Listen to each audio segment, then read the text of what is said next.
नमस्ते दोस्तों। इसके पहले हमने बात की ऑक्यूपेशनल हेल्थ के बारे में और उसमें हमने occupational health, occupational hazard, occupational diseases, फिर उसकी कैटेगरीज या क्लासिफिकेशन और फिर उसमें फैक्ट्री एक्ट में जो थर्ड शेड्यूल में नोटिफाइबल डिसीजेस या ऑक्यूपेशनल डिसीजेस दिए उसके बारे में हमने बात की। फिर उसके अलावा हमने इंटरनेशनल लेबर ऑर्गेनाइजेशन यानी कि ILO के ओरिएंटेड भी जो ऑक्यूपेशनल डिसीजेस की कैटेगरीज है उसके बारे में भी हमने बात की और ये सभी डिसीजेस, हजार्ड्स, इसके प्रिवेंटिव मेथड, कॉजेस, ट्रीटमेंट और उसके इफेक्ट्स के बारे में हमने बात की। तो उसमें अगर आपने देखा होगा तो उसमें एक कैटेगरी ऐसी थी जहां पे फिजिकल एजेंट यानी कि जो इंटरनेशनल लेबर ऑर्गेनाइजेशन है उसका जो एक रिकमेंडेशन है उसके रेफरेंस से अगर आप देखेंगे तो सेकंड कैटेगरी थी उसमें physical agent through occupational diseases. और ये फिजिकल एजेंट में से एक एजेंट अभी हम बात कर रहे हैं नॉइज और वाइब्रेशंस के बारे में। तो जैसे ये रेफरेंस मैंने अभी बताया तो यहाँ पे आपको पता चलता है कि ये हमने ILO रिकमेंडेशन 194/2002 का, उसमें हमने ऑक्यूपेशनल डिसीजेस की लिस्ट देखी थी, कैटेगरीज देखी थी और ये सेकंड कैटेगरी का डिसीज था, disease caused by physical agent. तो इसमें ये अभी जो नॉइज वाइब्रेशंस है इसके बारे में अभी हम बात कर रहे हैं। तो नॉइज एग्जैक्टली क्या है, वाइब्रेशंस क्या है, उसके सोर्सेस क्या है, इफेक्ट्स क्या है और किस फैक्टर पे ये डिपेंड होता है और फिर हमने उसको कैसे कंट्रोल करना चाहिए इसके बारे में अभी हम बात कर रहे हैं। यानी कि अपना मेन जो इंटेंशन है ये नॉइज या हियरिंग लॉसेस या व्हाइट फिंगर डिसीज जो हम कहते हैं ये डिसीजेस नहीं होने चाहिए। इसके लिए हम क्या कर सकते हैं और उसके लिए आपको क्या जानकारी चाहिए। तो सबसे पहले जानकारी चाहिए कि नॉइज क्या होता है। तो नॉइज जनरली हम साउंड कहते हैं, लेकिन जब ये साउंड अनकंफर्टेबल हो जाता है तो उसको हम नॉइज कहते हैं। ये सिंपल डेफिनेशन है। तो जैसे यहाँ पे आपको पता चलता है कि नॉइज के बारे में यहाँ पे अगर डिफाइन किया है तो वो है टू लो और too high cause ear strain और पेन। अगर साउंड बहुत ही कम है तो सुनने के लिए आपको स्ट्रेस देना होगा जिसकी वजह से स्ट्रेन क्रिएट हो सकता है, या फिर बहुत ज्यादा साउंड है जिसकी वजह से आप अनकंफर्टेबल फील करते होंगे, आपके ईयर पे या साइकोलॉजिकल स्ट्रेसेस भी डेवलप हो सकते हैं, उसके अलग अलग इफेक्ट्स भी हो सकते हैं। तो अगर टेक्निकली और लीगली हम देखेंगे तो इसका सिंपल क्राइटेरिया है 85 डेसिबल्स। तो अगर ये साउंड को हम मेजर करेंगे तो चाहे आप इंटरनेशनल, नेशनल या स्टेट लेवल पे जो भी स्टैंडर्ड्स और रूल्स एंड एक्ट्स रहते हैं उसमें जनरली ये गाइडलाइन है कि अगर 85 डेसिबल्स तक है तो ये साउंड बियरेबल है और यही मैक्सिमम परमिसिबल लिमिट हो सकता है। अभी इसके इफेक्ट अगर हम देखेंगे तो ये नॉइज अगर टू हाई होता है तो उसके बारे में हम ज्यादा फोकस करेंगे, क्योंकि टू लो के लिए कुछ टेक्निकल सॉल्यूशंस है जैसे कि एम्पलीफायर हम बिठाते हैं जिसकी वजह से साउंड या उसकी फ्रीक्वेंसी या इंटेंसिटी हम एम्पलीफाई कर सकते हैं और वो साउंड आप इजीली सुन सकते हैं। लेकिन जब साउंड हायर साइड पे और उसको कंट्रोल करना है तो उसके इफेक्ट्स और उसको क्यों कम करना है, कैसे कम करना है, इसके बारे में भी आपको मालूम होना चाहिए। तो जैसे इसमें नॉर्मली अगर हम देखेंगे तो नॉइज ओरिएंटेड दो इफेक्ट्स के बारे में बात की जाती है, एक ऑडिटरी इफेक्ट्स और एक non auditory effects. Auditory effects means क्या कि डायरेक्टली जब आप ये साउंड हायर लेवल का साउंड सुन लेते हैं तो उसकी वजह से आपके ईयर्स पे ये हियरिंग लॉसेस पॉसिबल हो सकता है। यानी कि आपकी जो सुनने की क्षमता है वो टेम्पररी या परमानेंट बेसिस पे वो चेंज हो जाती है। तो इसको हम कहते हैं ऑडिटरी इफेक्ट्स। तो ये डायरेक्टली फिजिकल चेंज होगा, यानी कि जैसे हमने ईयर के बारे में बात की थी, एक्सटर्नल ईयर, मिडल ईयर और इंटरनल ईयर, और उसमें जो मैकेनिज्म था उसमें कुछ एंटीनास या कॉक्लिया के बारे में भी हमने जानकारी ली थी, ईयर ड्रम्स के बारे में जानकारी ली थी। अगर इसमें कुछ डैमेज आता है तो वो शायद परमानेंट डैमेज या टेम्पररी डैमेज हो सकता है, उसको कहते हैं हम ऑडिटरी इफेक्ट्स। यानी कि हाई लेवल साउंड के एक्सपोजर की वजह से अगर आपके कान पे डायरेक्ट इंपैक्ट होता है तो उसको ऑडिटरी इफेक्ट कहा जाता है। अगर इनडायरेक्ट इम्पैक्ट्स होते हैं तो उसको नॉन ऑडिटरी इफेक्ट्स कहा जाता है। यानी कि ये सुनने की वजह से डायरेक्ट इफेक्ट आपके ईयर पे तो नहीं हो रहा है, लेकिन उसकी जो आउटपुट है वो नर्वसनेस में कन्वर्ट हो सकता है, फटीग में कन्वर्ट हो सकता है, या फिर जो आपका कॉन्वर्सेशन है उसमें डिफिकल्टी आ सकती है, या फिर जो आपकी ओवरऑल इफिशियंसी है, चाहे वो सुनने की क्षमता की इफिशियंसी हो, वर्किंग इफिशियंसी हो, प्रोडक्शन इफिशियंसी हो, वो इफिशियंसी आपकी कम हो जाती है, या फिर अनॉयंस वहां पे जनरेट होता है, या फिर साइकोलॉजिकल या सिस्टमिक इफेक्ट भी आपकी बॉडी पे या सिस्टम पे हो सकते हैं। तो जो डायरेक्टली इफेक्ट नहीं होते, आपके ईयर पे फिजिकली चेंजेस नहीं होते हैं, लेकिन उसकी वजह से आपको प्रॉब्लम होंगे, तो ऐसे इफेक्ट जो होते हैं वो है नॉन ऑडिटरी इफेक्ट। तो इसकी डिग्री क्या है, उसके बेसिस पे इसका इंजुरी भी डिपेंड हो सकता है, जैसे कि नॉइज की इंटेंसिटी और फ्रीक्वेंसी ये आपको मालूम होनी चाहिए, उसका एक्सपोजर टाइम क्या है वो मालूम होना चाहिए, और इंडिविजुअल लेवल पे उसका रेजिस्टेंस क्या है, ससेप्टेबिलिटी क्या है वो भी मालूम होने चाहिए। उसके बेसिस पे नॉइज का इम्पैक्ट यहाँ पे डिसाइड हो सकता है। तो नॉइज के साथ अगर हम देखेंगे तो सेकंड फिजिकल एजेंट था वाइब्रेशन। तो वाइब्रेशन की अगर हम बात करेंगे तो जैसे कि नॉइज जो होता है वो वाइब्रेशन ओरिएंटेड भी एक एनर्जी होती है, वाइब्रेशंस। तो ये वाइब्रेशन एनर्जी जो है, अगर आप फ्रीक्वेंसी पॉइंट ऑफ व्यू देखेंगे तो ये नॉर्मली 10 to 500 हर्ट्ज तक रहेंगी। तो ये नॉर्मल रेंज होती है। जैसे कि आप न्यूमेटिक ड्रिल्स यूज करते हैं इंडस्ट्री या कहीं कंस्ट्रक्शंस में, या कहीं रोड साइड में, या ब्रिजेस कंस्ट्रक्शन में, ऐसे अलग अलग जगह आपको ये अलग अलग इक्विपमेंट्स यूज करना पड़ते हैं, जहां पे ये न्यूमेट्रिक ड्रिल हो सकती है, हैमर्स हो सकते हैं, या फिर ग्राइंडर्स हो सकते हैं।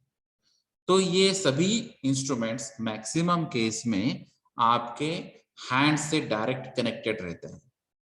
तो अगर आपके हाथों से ये डायरेक्टली कनेक्टेड है तो ये आर्म से भी कनेक्टेड होंगे, और जो भी वाइब्रेशंस यहाँ पे क्रिएट होते हैं, ये वाइब्रेशन एनर्जी ये हैंड्स को या आर्म्स को या ओवरऑल बॉडी को ये ट्रांसफर हो सकती है। अगर ये वाइब्रेशन एनर्जी हायर साइड में रहेगी, जैसे कि हमने बात की थी कि 500 प्लस फ्रीक्वेंसी की अगर यहाँ पे रहेगी, तो ये आपके हैंड्स पे या आर्म्स पे, फिंगर्स पे, बॉडी पे डायरेक्टली इफेक्ट कर सकते हैं। सबसे पहला जो कांटेक्ट पॉइंट आता है वो कांटेक्ट पॉइंट रहता है फिंगर्स, और इसी वजह से अगर आप वाइब्रेशन ओरिएंटेड आप डिसीज के बारे में देखेंगे तो उसको कहते हैं व्हाइट फिंगर्स डिसीज।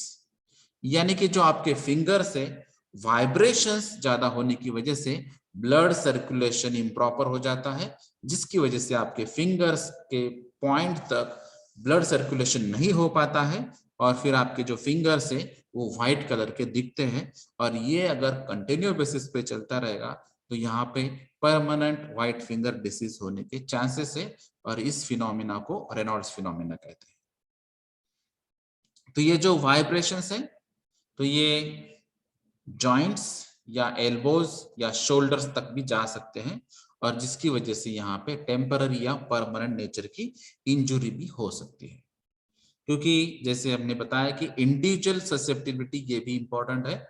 कि आपका इंडिविजुअल रेजिस्टेंस क्या है, आपका रूटीन क्या है, आपकी एक्सरसाइज का रूटीन क्या है, आपका ओवरऑल फिटनेस कैसा है, उस हिसाब से ये इंजुरीज अलग अलग पर्सन में अलग अलग हो सकती है। लेकिन वाइब्रेशन अगर ज्यादा होता है, उसका एक्सपोजर टाइम ज्यादा होता है, तो ये जॉइंट्स, एल्बो और शोल्डर ओरिएंटेड इंजुरीज होने के भी यहाँ पे चांसेस बनते हैं। तो ये ऑक्यूपेशनल डिसीजेस ओरिएंटेड नॉइज और वाइब्रेशन की वजह से भी यहाँ पे डिसीज हो सकते हैं। अभी अगर हम देखेंगे तो इसका नॉइज का जो मेन एडवर्स इफेक्ट होता है, तो वो डिपेंड्स होता है फ्रीक्वेंसी और कुछ पैरामीटर्स पे। जैसे हम यहाँ पे देखेंगे तो नॉर्मली अगर फ्रीक्वेंसी लेस देन 4000 हर्ट्ज तक है तो ये यहाँ पर बियरेबल साउंड कहा जाता है कि आप ये सुन पाते हैं, लेकिन उससे ज्यादा है तो ये हजार्डस नॉइज बन जाता है। तो कुछ पैरामीटर्स है जिसके बेसिस पे ये नॉइज डिपेंड होता है। जैसे अभी हमने बात की फ्रीक्वेंसी, तो नॉइज की फ्रीक्वेंसी क्या है, इंटेंसिटी क्या है, इस पर भी उसकी जो एडवर्स इफेक्ट है वो डिपेंड होगी, उसकी सिवियरिटी डिपेंड होगी। टोटल लेंथ ऑफ एक्सपोजर कितना है, जैसे ही आपको ये हायर लेवल की फ्रीक्वेंसी या इंटेंसिटी वाला साउंड सुनाई दिया लेकिन वो फ्रैक्शन ऑफ सेकंड्स के लिए है या फिर कुछ सेकंड्स के लिए, तो शायद परमानेंट इफेक्ट होने के चांसेस कम हो सकते हैं। लेकिन अगर एक्सपोजर टाइम ज्यादा है, आप 1 घंटा 2 घंटा सुन रहे हैं या फिर आप एक ही पर्टिकुलर वो रूम में काम कर रहे हैं 8-8 घंटे जहां पर हाई लेवल ऑफ साउंड है या फिर नॉइज है, तो यहां पर ये लेंथ ऑफ एक्सपोजर बताता है कि आपके बॉडी पे या नर्वस सिस्टम्स पे क्या इफेक्ट हो सकता है। उसके अलावा है लेंथ ऑफ एक्सपोजर टाइम, फिर है डिस्टेंस। तो आपका डिस्टेंस कितना है जहां से ये नॉइज जनरेट हो रहा है, तो वहां से डिस्टेंस कितना है। जितना आप दूर जाएंगे उतना इफेक्ट कम होता जाएगा, जितना आप सोर्स के नजदीक जाएंगे उसका इफेक्ट आपके बॉडी पे ज्यादा होगा। फिर ये नॉइज कंटिन्यूअस है, इंटरप्टेड है, सडन है या इम्पल्सिव है,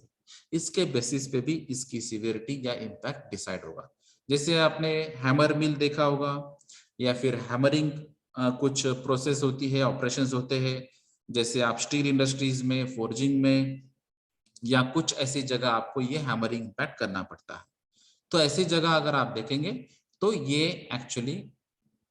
जो साउंड है ये अलग अलग तरीके से हो सकता है। जैसे कुछ साउंड ऐसे होते हैं कि कुछ सेकंड्स के लिए साउंड प्रोड्यूस होता है, फिर 1 घंटा कोई साउंड नहीं होता है, फिर वापस कुछ सेकंड्स के लिए साउंड प्रोड्यूस हो सकता है। कुछ साउंड ये कंटिन्यूअस बेसिस पे होते हैं क्योंकि वो प्रोसेस, वो मशीनरी ही ऐसी डिजाइन की गई है जिसकी वजह से यहाँ पे ऐसा नॉइज जनरेट हो।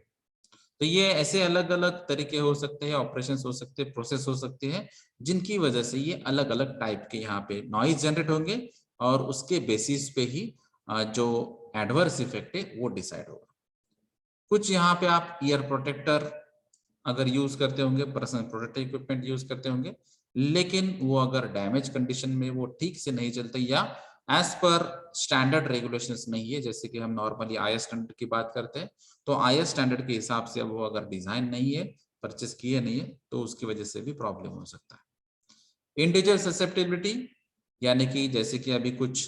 कोई अगर एम्प्लॉइज 20 ईयर्स ओल्ड है और कुछ एम्प्लॉइज 50 या 60 ईयर्स ओल्ड है, तो ऑब्वियस है इसका इम्पैक्ट वो अलग अलग पर्सन पे अलग अलग होने वाला है। कुछ लोग फिजिकली फिट होते हैं, मेंटली फिट होते हैं, तो उनपे भी शायद ये जो इफेक्ट है थोड़ा सा कम काम करेगा, और जो जिनका फिटनेस अच्छा नहीं है उनके यहाँ पर ये साउंड या नॉइज एडवर्सली अफेक्ट कर सकता है। उसके अलावा कुछ एक्सेसिव नॉइज यहाँ पे आपके हेल्थ को हार्म कर सकता है और उसके अलग अलग इफेक्ट हो सकते हैं, जैसे कि मेंटल स्ट्रेसेस है, फिजिकल स्ट्रेसेस है, सर्टेन इलनेस है, हियरिंग लॉसेस है, डिफनेस है, एक्सीडेंट्स के में कन्वर्ट हो सकता है, या फिर जो लेबर की प्रोडक्टिविटी है वो भी यहाँ पे कम हो सकती है। तो ये नंबर ऑफ फैक्टर्स है जिसके ऊपर नॉइज का एडवर्स इफेक्ट बेस करता है। तो ये नॉइज जो जनरेट होता है तो उसके कॉमन सोर्सेस क्या है, तो अगर आप देखेंगे तो यहाँ पे एरोप्लेन एक कॉमन सोर्स है, या फिर ट्रैफिक ये दूसरा कॉमन सोर्स है,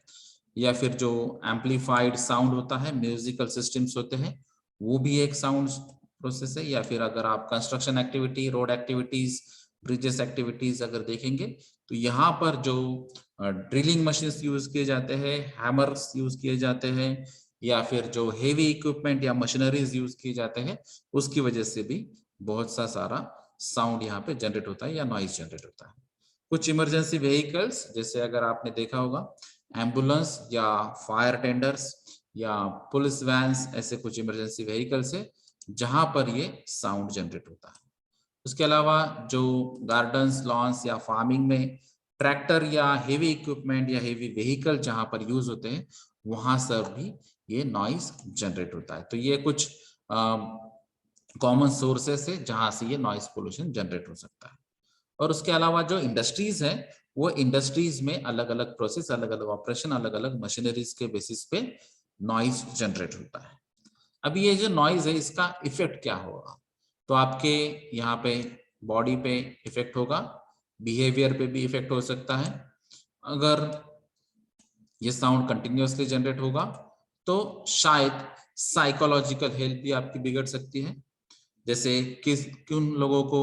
इमीडिएट इफेक्ट होता है कि मुझे अनकंफर्टेबल फील हो रहा है, मैं यहाँ पे काम ही नहीं कर पाऊंगा, या फिर मेरा फोकस नहीं हो रहा है, कंसंट्रेशन नहीं होता है, मेरी एफिशिएंसी चेंज हो जाएगी, या फिर मुझे जो काम करने की क्षमता है वो कम हो जाएगी। ऐसे बहुत सारे अलग अलग इफेक्ट्स यहाँ पे हो सकते हैं। तो ये नॉइज का पोल्यूशन जो है, इसमें अलग अलग पॉइंट्स आ सकते हैं, जैसे एनॉयंस आ सकता है, एग्रेशन आ सकता है, हाइपरटेंशन आ सकता है, स्ट्रेस लेवल आपका बढ़ सकता है, या फिर हियरिंग लॉस टेम्पररी या परमानेंट नेचर में भी आ सकता है, या फिर स्लीप डिस्टर्बेंसेस भी हो सकते हैं, और कुछ हार्मफुल इफेक्ट्स होते हैं। तो कुछ लोगों को ऐसी आदत होती है कि थोड़ा भी अगर साउंड होता है तो उनकी स्लीप डिस्टर्ब हो जाती है। तो ये डिपेंड्स है इंडिविजुअल्स पे और वो साउंड की फ्रीक्वेंसी और इंटेंसिटी पे भी। तो ये अलग अलग यहाँ पे हार्मफुल इफेक्ट हो सकते हैं आपके बॉडी पे या फिर आपके साइकोलॉजिकल कंडीशंस पे भी। कुछ लोग कुछ अलग तरीके से एडवर्स हेल्थ इफेक्ट बताते हैं, जैसे कि यहाँ पे WHO वर्ल्ड हेल्थ ऑर्गेनाइजेशन ने भी कुछ कैटेगराइज एडवर्स हेल्थ इफेक्ट बताए हैं। जैसे कि यहाँ पे हेल्थ इंपेयरमेंट के बारे में बात की, तो यहाँ पे स्पेशली चिल्ड्रंस के बारे में ध्यान दिया गया कि चिल्ड्रंस पे सबसे ज्यादा यहाँ पे इफेक्ट हो सकता है, या फिर जो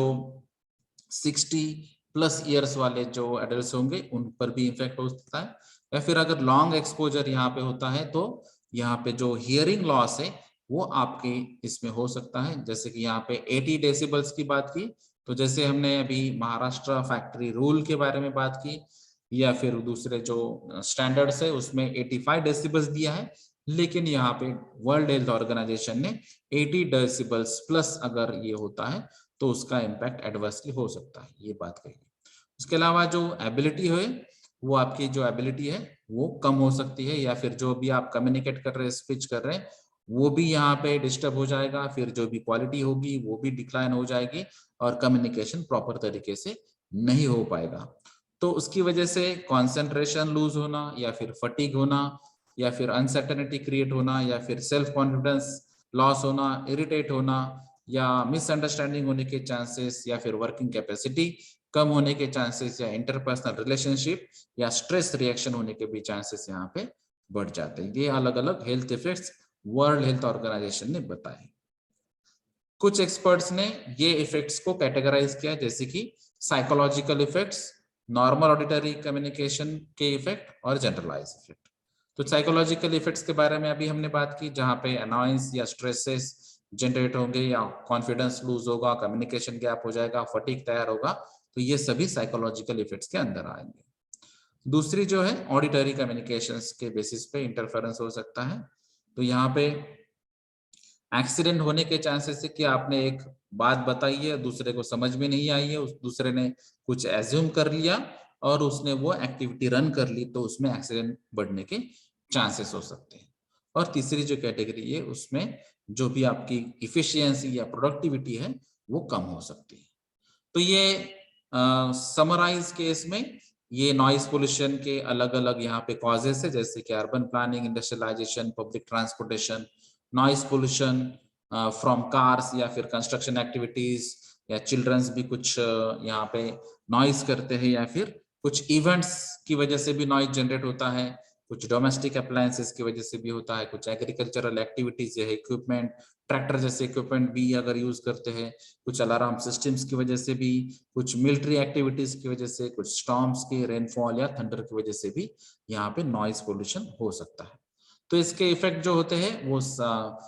साइकोलॉजिकल इफेक्ट या डिसऑर्डर हो सकते हैं, टिनिटस हो सकते हैं, स्ट्रेस डेवलप हो सकती है, annoyance, brain damage, hearing problem, cardiovascular diseases, communication issues, sleeping issues, या एनिमल्स और प्लांट्स में भी इसका एडवर्स इफेक्ट हो सकता है। तो इसको कंट्रोल कैसे करेंगे, इसका सॉल्यूशंस क्या है? तो जो भी आपका साउंड या नॉइज जनरेट वाला जो सोर्स है उसको कम से कम कैसे किया जाए, या फिर वो जो इलेक्ट्रॉनिक्स गैजेट्स होंगे जिसकी वजह से नॉइज या म्यूजिक जनरेट होता है उसको टर्न ऑफ करें, या फिर जो नॉइज के लिए जो स्पेशल पीपीज आते हैं उसको वियर कर लें। अगर विंडोज क्लोज किया आपने, या फिर कवरिंग कर लिया, एनक्लोजर कर लिया, ये भी अलग अलग टेक्निक है जिसकी वजह से नॉइज का इम्पैक्ट कम हो जाता है। तो कुछ जगह ये कुछ इंडस्ट्रीज में ऐसे इनक्लोजर्स भी होते हैं जहां पर नॉइज ज्यादा जनरेट होता है। तो जहां पर कंस्ट्रक्शन एक्टिविटी चल रही होंगी, तो अगर आपने फेंसिंग किया प्रॉपर से, जैसे कि आज के डेट में कंस्ट्रक्शन एक्टिविटीज के आजू बाजू में टीन शेड्स लगाए जाते हैं, जिसकी वजह से डायरेक्ट नॉइज का इम्पैक्ट थोड़ा सा मिनिमाइज हो सकता है। अगर आपने ट्रीज प्लांटेशन किया, तो ट्रीज एक अच्छा साउंड एब्जॉर्बर मैकेनिज्म या मीडिया है, जिसकी वजह से साउंड कम आपके यहाँ पे कम इंटेंसिटी या कम फ्रीक्वेंसी से आ जाएगा। कुछ इलेक्ट्रिक कार्स अगर आप यूज करेंगे, तो पेट्रोल या डीजल बेस्ड कार्स या व्हीकल्स जो है, जिसकी वजह से नॉइज जनरेट होता है, वो भी कम हो सकता है। अगर ईयर प्लग, ईयर मफ जैसे अगर आप यूज करेंगे, तो उसकी वजह से भी नॉइज जनरेट होगा। अगर आपको म्यूजिक सुनना है, तो म्यूजिक सिस्टम या स्पीकर सिस्टम्स की जगह आप इंडिविजुअल लेवल पे हेडफोन्स यूज कर सकते हैं, जिनकी वजह से बाकी लोगों का डिस्टर्बेंस और नॉइज एक्सपोजर कम हो जाएगा। कुछ गवर्नमेंट रेगुलेशंस है, जैसे अभी हमने बात की थी महाराष्ट्र फैक्ट्री रूल या फैक्ट्री एक्ट की, उसके अलावा भी नॉइज पोल्यूशन रूल 2000 है, या फिर एनवायरमेंट प्रोटेक्शन एक्ट है। ऐसे अलग अलग रूल्स एंड रेगुलेशंस में नॉइज को कंट्रोल करने के लिए बहुत सारी चीजें बताई गई है, उनको भी फॉलो करना चाहिए, क्योंकि उन्होंने एक्सपेरिमेंटल और रिसर्च करने के बाद ही वो गाइडलाइन पब्लिश की होती है, इसीलिए आपको वो भी फॉलो करना जरूरी है। उसके अलावा हमको सोसाइटी की भी बात सोचनी है, आपको जो एजुकेशन है उसका भी ध्यान रखना है, और जो भी कन्विंसिंग पावर है, जहां पर भी आप कन्विंस कर सकते हैं कि आप ये मिनिमम साउंड पे आप काम कर सकते हैं, या फिर आपको ये पर्टिकुलर सॉल्यूशन है, यानी कि आपके इंडिविजुअल लेवल की वजह से आपके अपार्टमेंट को या फिर सोसाइटी को डिस्टर्बेंस होता है, या फिर आपके एक बड़े इवेंट की वजह से ओवरऑल कॉलोनी या आजू बाजू की पब्लिक को अगर डिस्टर्बेंस होता है और इतना ज्यादा नॉइज जनरेट होता है, तो उस पर भी आपको ध्यान देना चाहिए। और इस तरह से आपको नॉइज पोल्यूशन पे कंट्रोल करना चाहिए, जिसकी वजह से जो ऑक्यूपेशनल डिसीज है, hearing loss, noise hearing loss, वो आप कंट्रोल कर सकें। Thank you.